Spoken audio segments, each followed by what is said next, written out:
EOM Business Network. So much for one broadcast. President Muhammadu Buhari is about now having a conversation with governors of 36 states of Nigeria to discuss the last tranche of the Paris and London Club reforms. Nice ones, some have said. However, majority of Nigerians are of the concern that these funds have not benefited the people. Yes, some governors have been reckless and irresponsible with the management of these resources, and this is definitely not one of the dividends of democracy.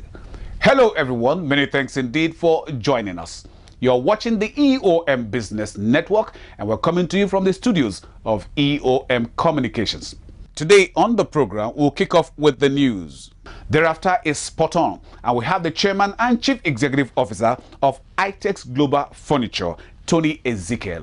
On the face-to-face is a man who has made his mark as far as business management in Nigeria is concerned. We're talking about the Managing Director and Chief Executive Officer of Baseline Energy Services Limited, Ebonahoye Abure. It's a package you can't afford to miss. I am Olorogun Elkanah Mowari. Please stay with us. The Proudly Nigerian campaign is an initiative committed towards locating, identifying, recognizing, and promoting outstanding Nigerian individuals and organizations, both domiciled in the country and in the diaspora, for their positive contributions towards the continuous growth and development of Nigerians and the brand Nigeria. The campaign also aims to create an enviable environment which will ensure that the creativity of Nigerians is adequately recognized, particularly in the sphere of producing local whole content, goods and services. A brand that operates on a world-class standard, but with a Nigerian alternative, Nigerian heritage. So I particularly am proud to have an organization that promotes excellence. It is also established to recognize the need to encourage more productivity from the teeming Nigerians, both in the country and in the diaspora, who are brimming with ideas that could change the paradigm of Nigeria for good. It is against this background that the Proudly Nigerian Campaign Organization is embarking on a media tour to select strategic print media publications like The Nation, Sun, Vanguard, Business Day, and Punch newspapers to solicit for their partnerships so as to sensitize the citizenry on the need to be proudly Nigerians always. Proudly Nigerian Campaign, great nation, great opportunities. Special TV report. Destination Abuja. Abuja Chamber of Commerce and Industry. We are Abuja Chamber of Commerce and Industries. The chamber movement in Nigeria, in as much as it has existed for many years, still has a lot of challenges in terms of acceptance by government. There are various sectors in the economy, and people in manufacturing, in importation, in exportation are all members of the chamber. So the essence is to foster and grow their business through advocacy, through inputs to government in areas of interest. Watch out. EOM Communications presents The Nigerian Engineer. The Nigerian content law that already is being in use in the oil and gas sector, and it's beginning to yield some results. And we are saying you should extend this to all the sectors of the economy. The Nigerian Engineer. The vision of Nigerian Institute of Chemical Engineering is actually to be a center of excellence for chemical engineering profession in Africa and to be the prime mover of industrialization. The Nigerian Engineer. Watch out.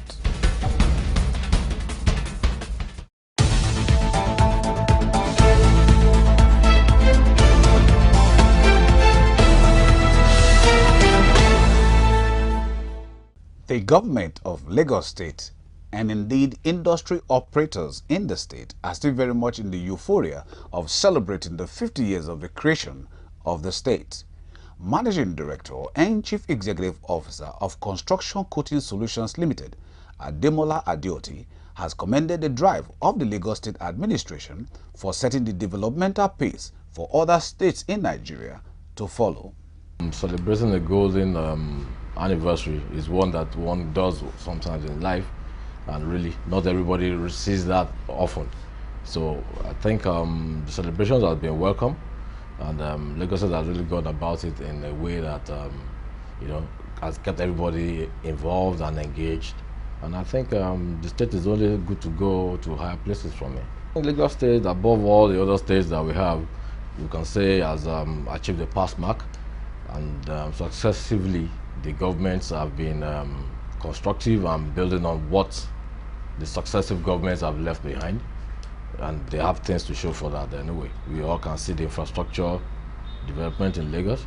We can also see a lot of activities that Lagos is engaging in, and of course they are really setting the trail for other states to follow. So I think Lagos State is on the path of progress.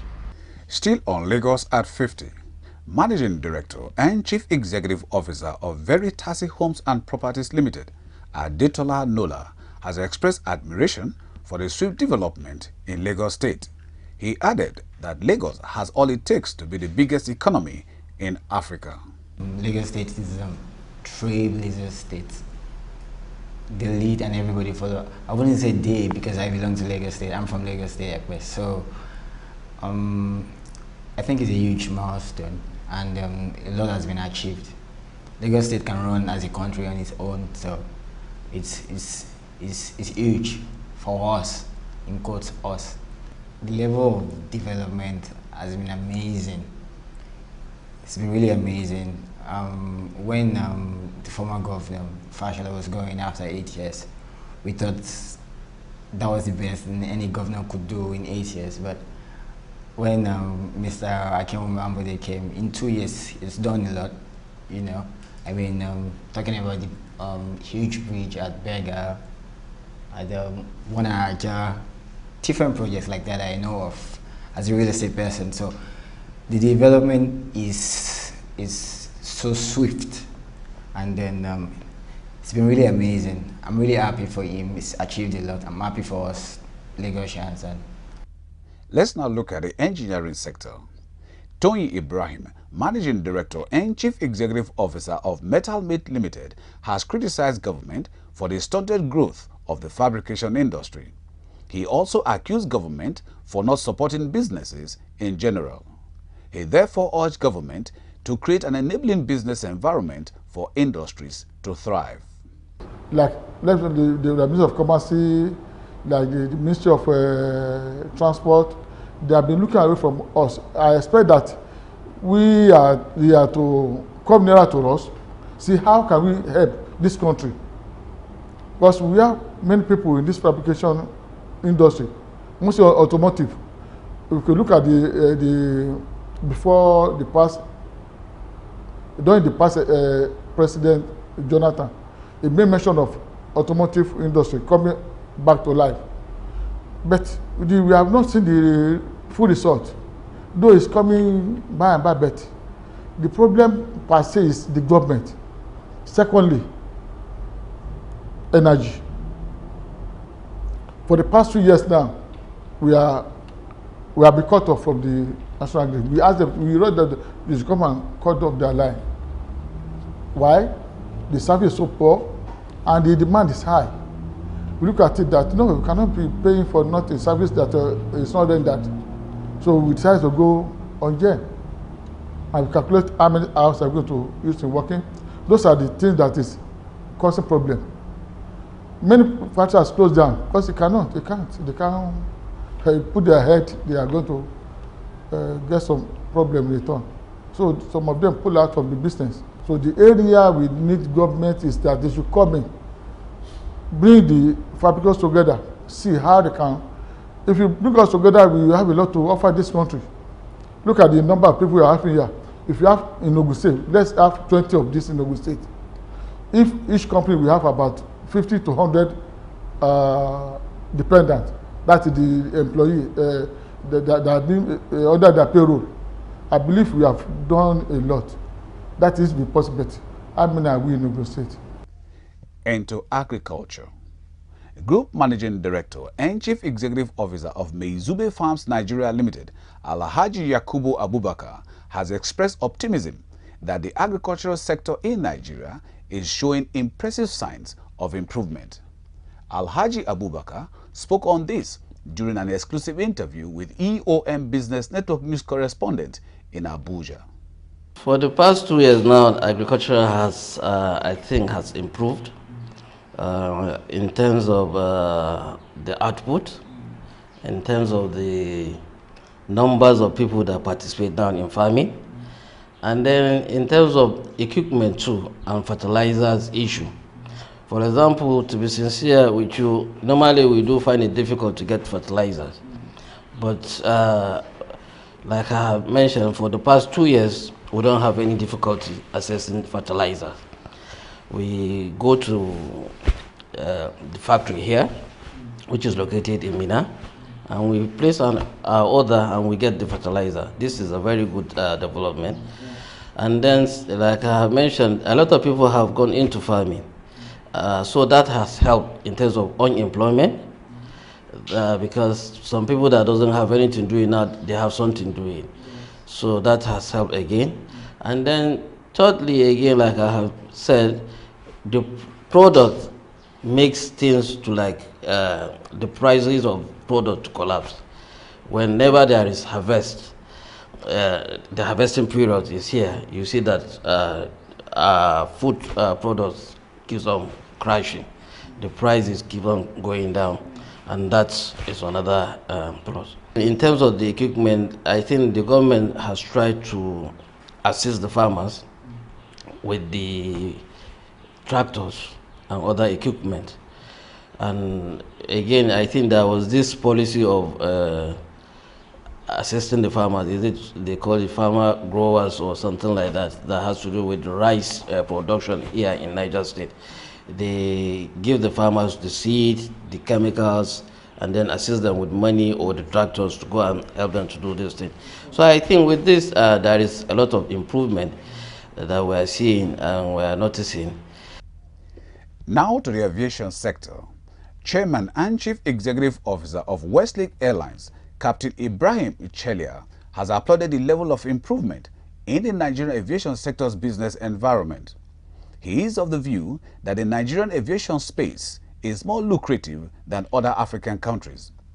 Captain Michelia, however, also spoke on the challenges faced by the Nigerian aviation business operators with EOM Business Network News correspondent in Abuja.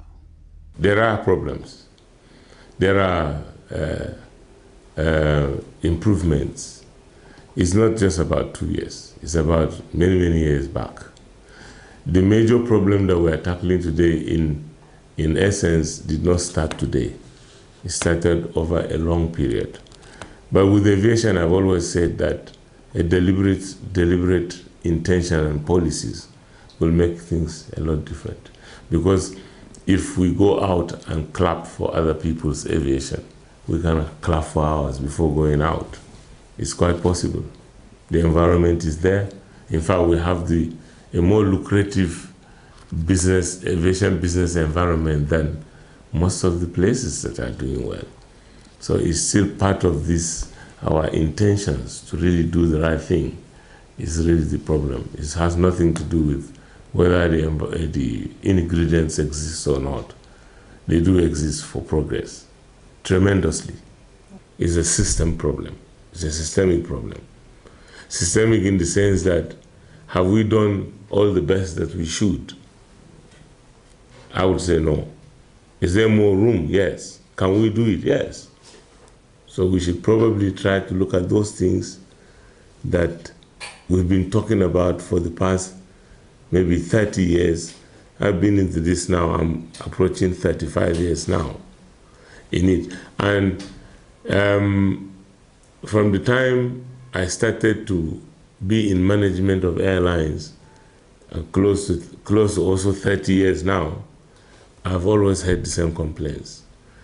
Why we haven't been able to actually listen to them and try to address them probably is what still baffles me. Because for me, I believe there are things that can be addressed. We have the wherewithal to attack them frontally and solve the problems and make our aviation also something that people elsewhere will come and talk about. And that's the EOM News.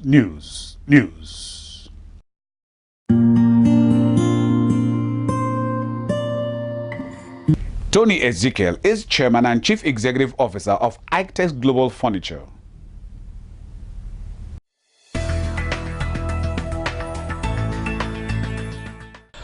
Itex is a limited liability company that has transited from Itex Limited to Itex Furniture Limited to Itex Global Furniture.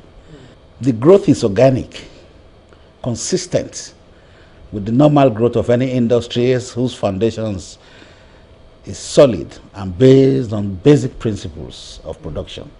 That is, look inwards towards local content, and you shall be contented with whatever you want.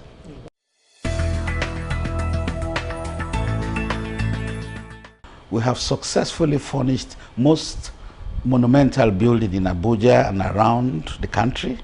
Central Bank of Nigeria was furnished by us. Ministry of Foreign Affairs, Ministry of Transport, Ministry of Aviation, Defense Headquarters and co. All ministers' offices have a touch. Our business model was initially designed for government patronage. That does exist, which is prime product, which is customized product. That does exist. We have also designed a modular production system for the retail marketing. The third stage we are, which is the Itex Global now, is to enable us export products and dream to become the IKEA of Africa.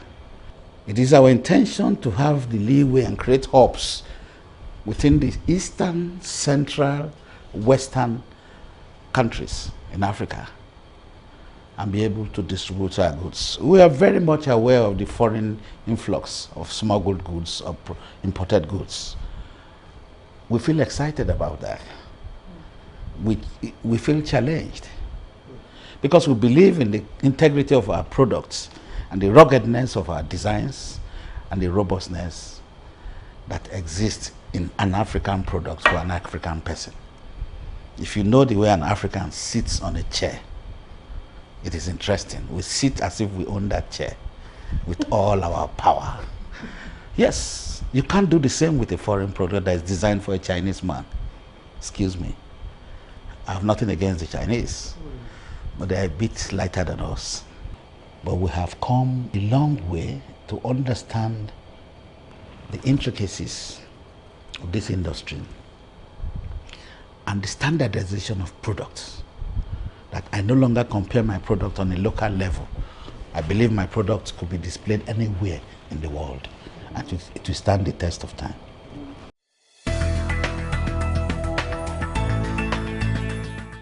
The industry is not as progressive as expected because 80% of the industry depends on foreign exchange. And with the rate of inflation of the foreign exchange, very few consumers can consume the end products of those industries. So buying capacity will come low. An industry that is totally dependent on foreign exchange for raw materials will definitely grow at a very low rate. That is just the cause of the whole situation.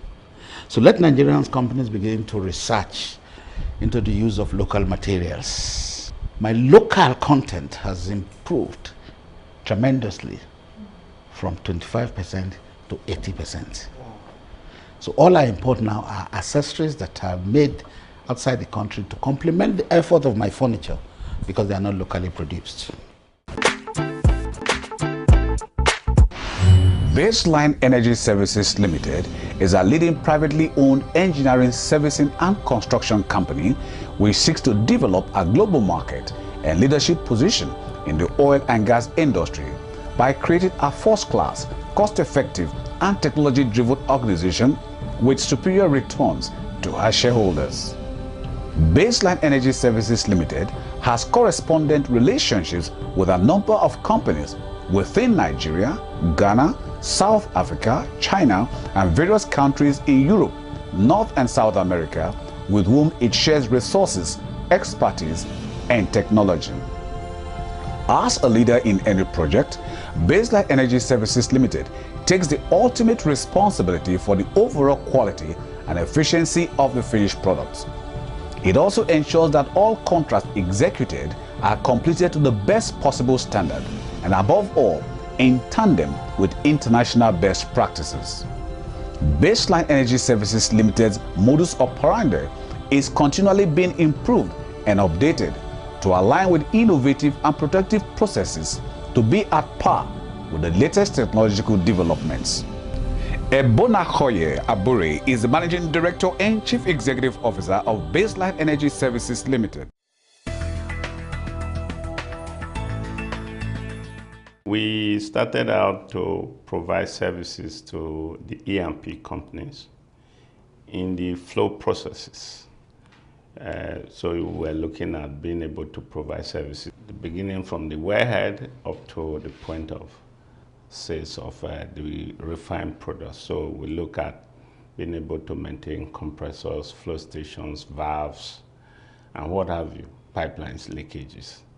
So that's an area we thought had some problems that we think we can add value. And so we started building a company around providing services in that sector.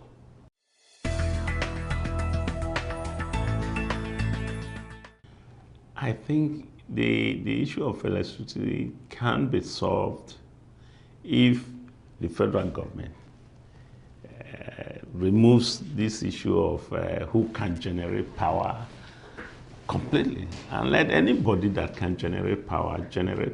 I don't see the security issues in that. Why? If people were allowed to easily generate power like the captive power people are doing right now, there's nothing wrong with an estate having a small plant and just generating maybe 5 megawatts or 10 megawatts that is sufficient enough for each small estate. Gas is available now in Lagos. More importantly, the problem of distribution of power generated, transmission and distribution of power generated, because the transmission lines and the distribution lines are usually an issue.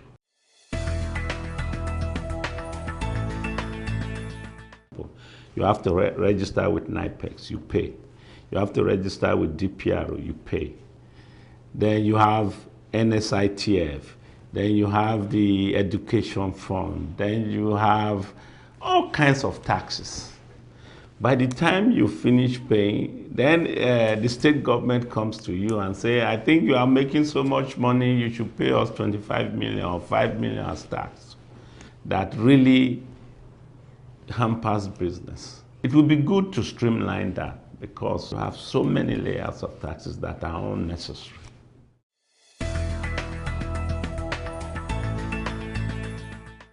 Well, for us, it is something you owe your staff. As long as they work here, it's your responsibility to make sure they are trained and retrained. Why? It's also for your own benefit, because when they do that, you get better productivity from them. For everybody who works at Baseline, you must get an opportunity to go through 2 training sessions in a year. Why?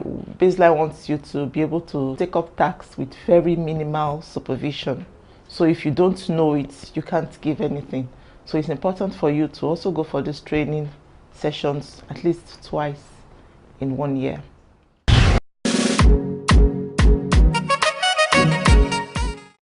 Your tender will be like a guideline. Well, and that's about it on today's package of the EOM Business Network. Thank you very much for being a part of it. I've benefited from the contents of today's episode. And just in case you missed out on any aspect of it, then you can continue with us on eomcoms.com. In the meantime, on behalf of the rest of the production team, big thank you to you, our sponsors, for your continued interest and support. And always remember, we are champs. Oh yes. Please join us every Saturday from 10:30 a.m. to 11 a.m. We know you will join us. I am Olorogo Elkanah Moore. Thanks for being a part of it.